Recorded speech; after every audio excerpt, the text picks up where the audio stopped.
Langu hapa ni unatengeneza chakula. Na mvua ikikuja anafanya aje sasa? Mtazamaji, ni mtu anaishi hapa. Hapa ndio nyumba yake, hapa ndio analala usiku, anaamka asubuhi, anatengeneza chakula. Sasa tuseme in short, hapa ndio nyumba yake hapa sasa. Hii ndio compound yake, hapa ndio environment yake.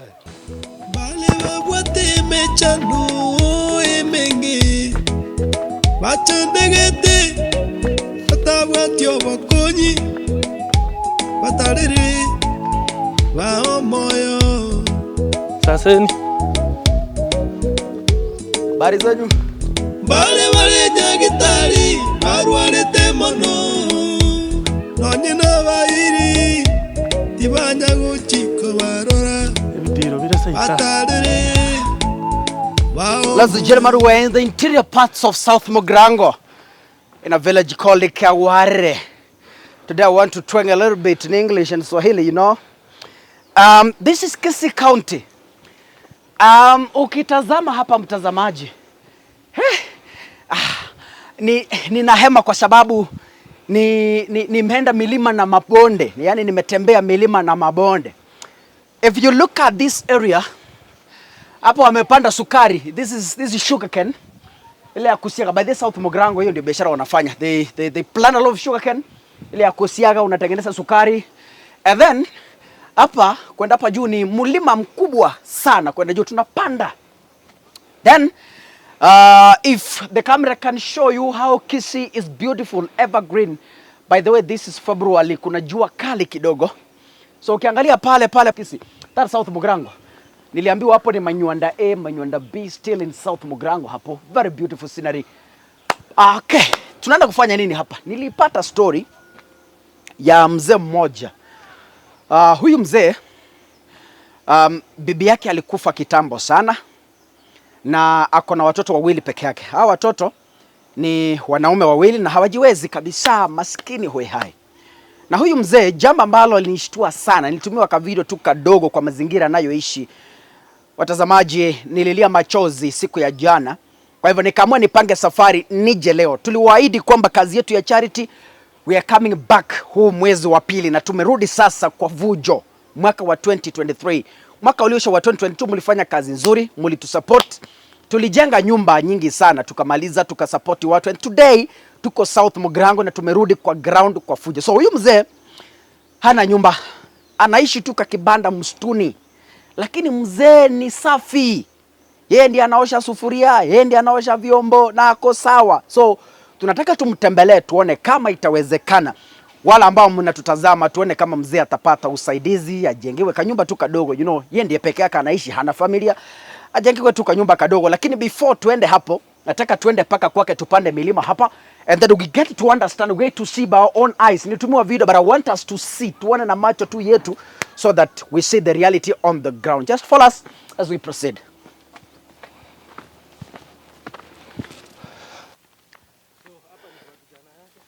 Okay. Pakwenu bwana kuna mlima. Hapa ni milima. Unaendeleaje?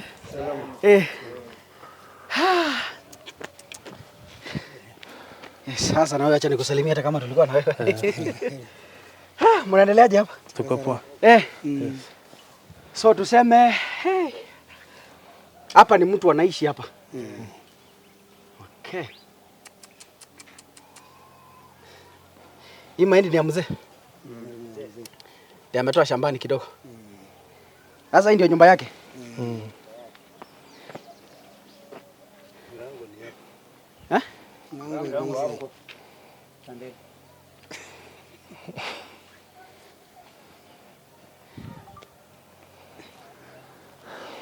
Mlango hapa ndio unatengeneza chakula.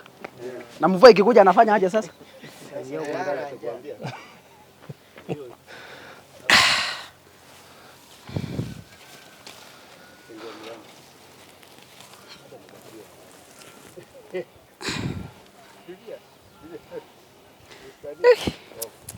Ali sijui kama, I don't know if, sijui kama tutamulika hapa.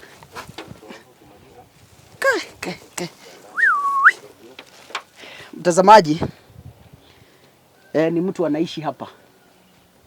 Hapa ndio nyumba yake, hapa ndio analala usiku, anaamuka asubuhi, anatengeneza chakula.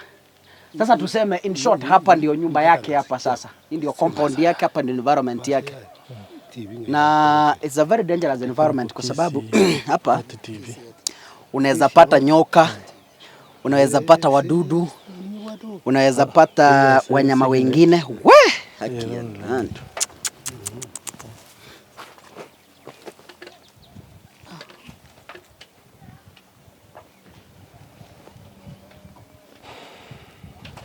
Anyway,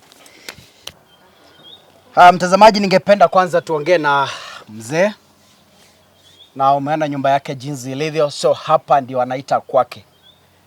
Kuna watu ambao tunaishi maisha mazuri, labda umejenga nyumba ya gorofa, umejenga nyumba ya permanent, umejenga nyumba ya mabati, umejenga nyumba ya semi permanent.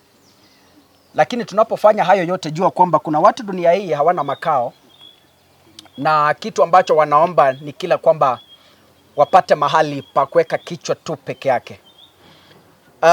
Umeona mazingira ambayo huyu mzee anaishi. Nataka kwanza tuzungumze na yeye atueleze kidogo tu historia yake ya maisha, na kisha baadaye tutazungumza mengi na nitakuonyesha mahali shamba yake imefika, labda kama na watoto. Lakini ukweli ni kwamba mahali tumesimama hapa hamna nyumba nyingine, kwa sababu umeona jinsi ambavyo environment ipo. Hii ni mimea hapa, kahawa amepanda hapa. Kwa hivyo hakuna nyumba nyingine, ukitazama kwenda huko kwingine hakuna nyumba. Kwa hivyo haya ndiyo mazingira ya nyumbani ya mzee. Anapoamka asubuhi, hapa ndio kwake. Kunapokucha, hapa ndio kwake. Jua linapotua, hapa ndio kwake, na anaishi hapa hapa tu. Mzee unaitwa nani? Joseph Omariba. Joseph Omariba. Hapa ndio nyumbani kabisa. Shamba lako limefika wapi vile tumesimama hapa? Ukubwa wa shamba lako? Kutoka huko nje huko chini. Kutoka hapo chini mahali. Hiyo miwa ni yako ama ni ya mtu mwingine? Hiyo ni ya mwingine. Hiyo ni ya mwingine. So imeanzia pale chini kwa miwa ikapanda, ikaenda paka wapi? Paka kwa ule miti kutoka huko chini. Kwa ile miti kutoka chini? Aha. Na hiyo nyumba iko huko chini. Na huko pikipiki huko. Ile nyumba iko huko chini ya nani? Hiyo ni ya mtoto yangu. Ni ya mtoto wako mwingine? Okay. Uko na miaka mingapi? Mimi na miaka 57. Miaka 57. Una mke? Amekufa. Alikufa? Alikufa miaka ngapi iliyopita hivi? Tingo nyarara. Huwezi kumbuka. Na uko na watoto wangapi? Basi 8. Wamekufa 8. Walikufa 8? Na hiyo bibi yangu. Amekufa. So watoto wako 8 wote wamekufa. Sasa hiyo uko na mtoto hata mmoja? Nilikuwa na huyo mtoto ile ya juu na hiyo ya chini. Na hiyo hapa chini. Kwa mbili. Na msichana mmoja niliwaachia watoto 3. Msichana wakati alifariki alikuachia watoto 3. Wako wapi hao watoto sasa? Walikuwa kwa sister yangu. Kwa sister yako? Wameishi huko.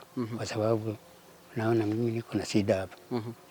Najua wakati mke alifariki alikuacha na nyumba ya kuishi ama mlikuwa mnaishi wapi? Nani? Wakati bibi yako alikuacha mlikuwa? Nilikuwa na nyumba hapa lakini ya majani. Ya majani? Ile ya majani. Ile ya majani tu. Ikaanguka. Ikaanguka. Nikatengeneza hii ngaendelea kuishi nayo. Umeishi hapa miaka mingapi hivi? Kwa hii nyumba sasa hapa. Nimeishi hapa miaka 4. Miaka 4. Tangu nyumba ianguke. Na una kazi ya kufanya yoyote? Kuna kazi nyingine. Hapana. Ni wewe peke yako ndio unaishi hapa? So hapa ndio unatengenezea chakula na kila kitu? Nilienda huko kwa mtoni huko. Nimepata samaki na hiyo nimeona hiyo ndogo. Nilisika samaki huko, nakuja nauza. Unaenda mtoni, unashika kasamaki kidogo? Nakuja nauza, napata hiyo chakula na natumia hapa.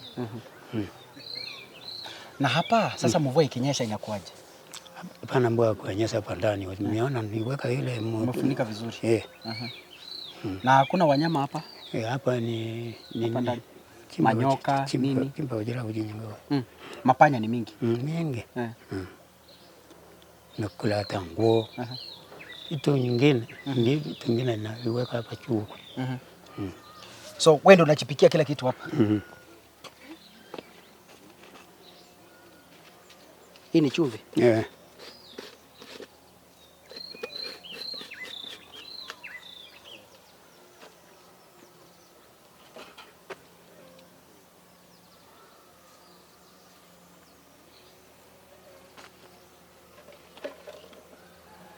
Ndio unabebea uji.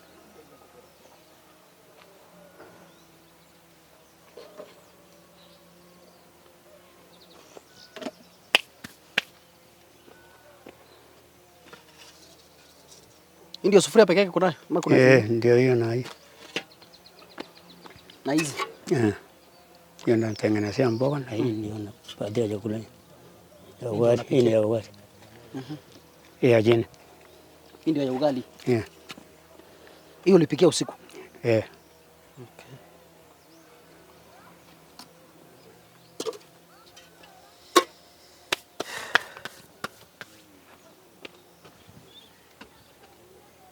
Na hii ni ya nini? Hii ni ile ya kuswaga. Ya kusiaga wimbi. Ama kutengeneza. Ama ya kutengeneza dawa ile ya miti. Ama tena dawa. Okay.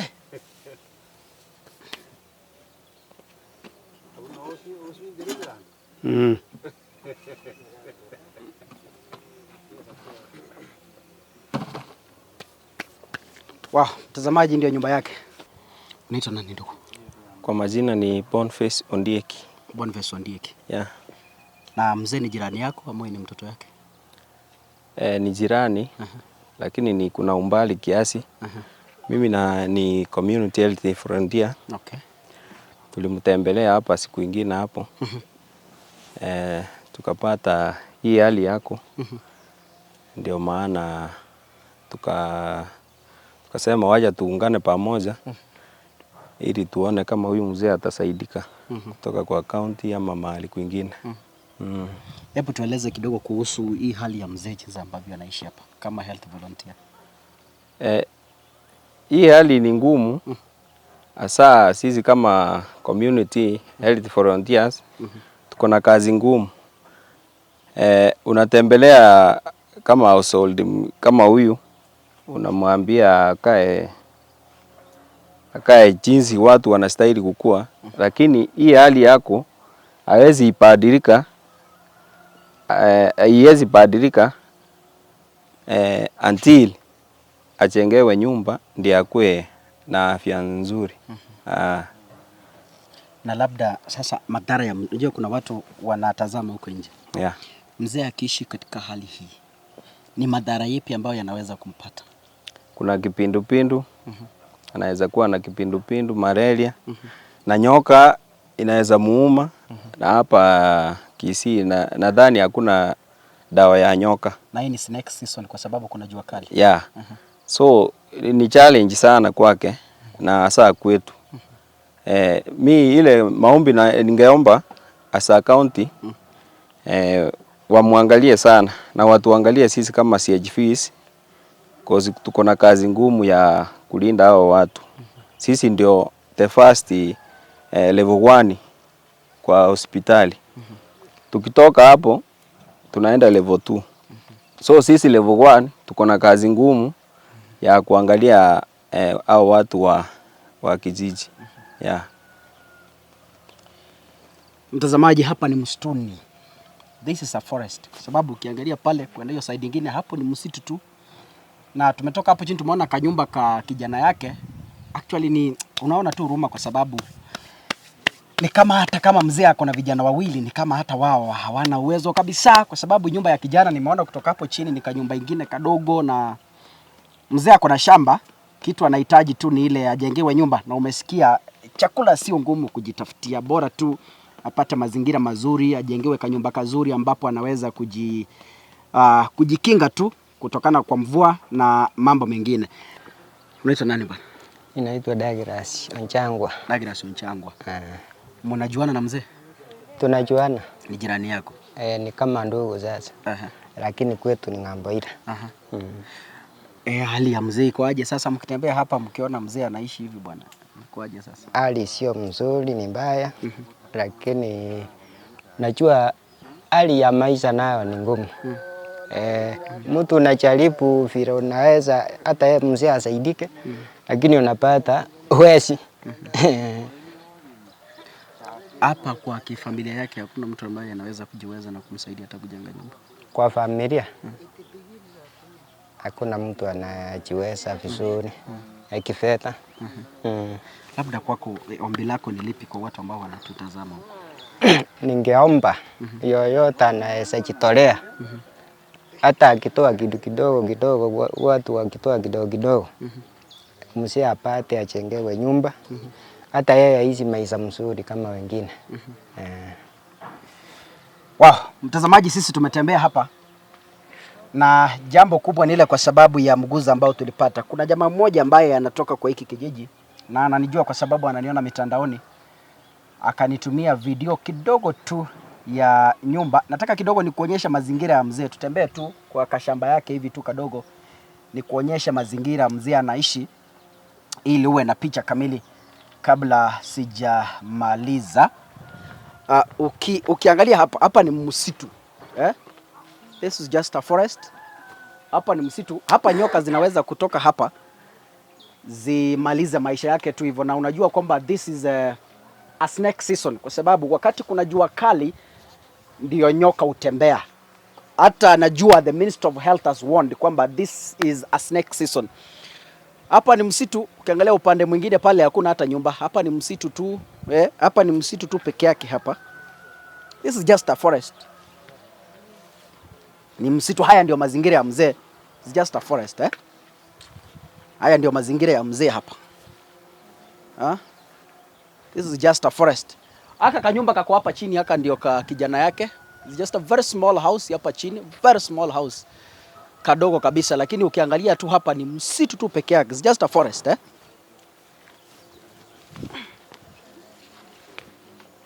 Hapa ni msitu tu. So we can say mzee anaishi in a forest, ndani ya msitu. Niseme hivi, najua kwamba kuna watu wanatutazama pale nje, wahisani wema. Tunaweza tukashirikiana pamoja ili huyu mzee angalau kwa njia moja au nyingine apate tu kanyumba kadogo, kwa sababu hana familia kubwa. Kanyumba kama bati 30 hivi kadogo tu. Tutafute wanakijiji wachache hivi watusaidie kuboma hiyo nyumba ili mzee apate mahali pa kujikinga. Hapa ni kwa majina naitwa Samuel ndiye Kimokwa Cheremia. Hapa ndio mahali naishi nakaa, na hii sublocation yetu ya Kiawara sublocation. Huyu mzee ni rika yangu, na hapa kwa hata tulitaliwa na yeye pamoja. Tulikuwa na yeye mwaka moja kwenda Toara. Kwa hivyo sasa huyu mzee alikuwa na bibi yake na watoto. Bibi akaanza kuonjeka, akaonjeka, mzee akampeleka hospitali. Pesa ndio hiyo, watoto na watoto wake wanaala, watoto wengine waliala, wakabaki watoto wawili vijana. Sasa mzee ana nguvu, kwa hivyo sasa tumeona mmekuja kutusaidia, na wale wamesikia hii sauti, wale wako na nguvu ya kutusaidia, watusaidie, wasaidie huyu mzee apate nyumba. Mimi nitatoa hata mti wa kujenga nyumba, niko na mti nitatoa. Na wengine wale wamesikia, wako na huruma, watuonee huruma, waonee huyu mzee huruma. Wameona nyumba yenye amechenga ni kama ile mnyama inalala sijui kwa msituni, inatengeneza nyumba yake. Sio kama mtu analala hii nyumba kweli. Hata mkiona hivi, hii ni kuona, yani tuko na, yani tuseme huyu mzako na ulegevu sana, na tumeona. Kwa hivyo kwa machache nimesema, unajua Kiswahili ni ngumu, lakini nimesema machache. Tusaidie kwa moyo ile hata Mungu atakuona. Kwa hivyo kwa hii machache tumeomba mtusaidie, na wale waumini wamesikia, wameona hii TV, waone hii nyumba si nyumba ya mtu analala. Tumujengee nyumba, tumsaidie, tuendelee na maisha. Okay, kwa majina naitwa Bernard Nyakwana. Hapa Kiawara ndio nyumbani. Venye mumeona hii story ya huyu mzee, enyewe anahitaji. Ako na hitaji maalum ambapo tunaomba well wishers. Tunajua gavana wetu Mheshimiwa Simba Arati, you've done this before. Umesaidia wenye wako na nyumba ya nyasi, lakini sasa huyu hata hiyo ya nyasi hana. So tunaomba ukipata hii habari uingilie kati uweze kutusaidia. Na mpunge wetu mpendwa Silvana Siosoro, pia tunakuomba uingize mkono yako kwa mfuko tusaidie huyu mzee. Sisi kama wanakijiji tuko tayari. Hata tukipata mapati saa hii nyumba itaisha. Siku ya leo huyu mzee alale kwa nyumba kama wengine. So tunaomba tushirikiane tusaidie huyu mzee. Si wanakijiji wenzangu mko tayari tukipata hiyo mapati tufanye kazi? Haya, asante sana. Kutoka eneo hili la Kiaware, South Mugirango, kaunti ya Kisii, jina langu ni Rogers Kakasungura.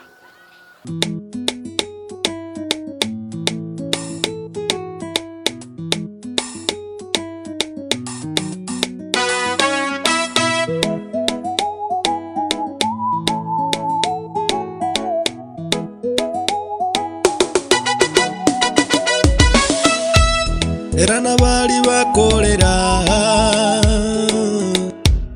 erana bali bakolera, erana bali bakolera, erana bali bakolera, baechitakana ekerekiabo, baechitakana ekerekiabo. Baechitakana ekerekiabo, baechitakana ekerekiabo.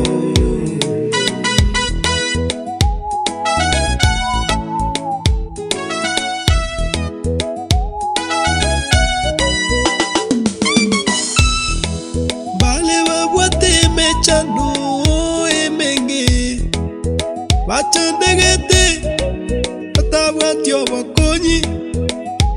Batarere wa moyo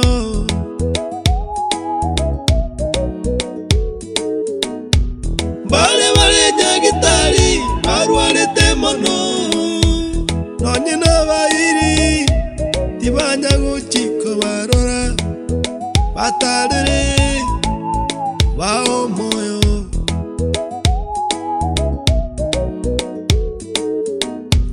bale nemechando naende menge nonye nendagera tiba watia bakuria